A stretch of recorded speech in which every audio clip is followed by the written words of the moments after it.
శరన్నవరాత్రుల్లో 4వ రోజు అమ్మవారు లలితా త్రిపుర సుందరిగా దర్శనమిస్తుంది. త్రిపురాత్రయంలో 2వ శక్తి లలితా అమ్మవారు. దేవి ఉపాసకులకు ఈమె ముఖ్య ఉపాస్య దేవత. త్రిగుణాతీతమైన కామేశ్వర స్వరూపం ఈమె.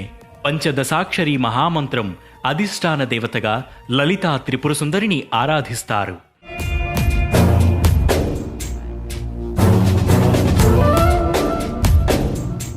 సకల లోకాతీతమైన కోమలత్వం కలిగిన మహామూర్తి ఈమె.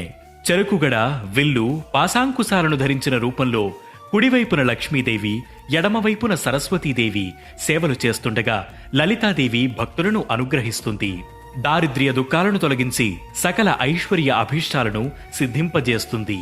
లలితా త్రిపుర సుందరీదేవి విద్యాస్వరూపిణి, సృష్టి స్థితి సంహార రూపిణి.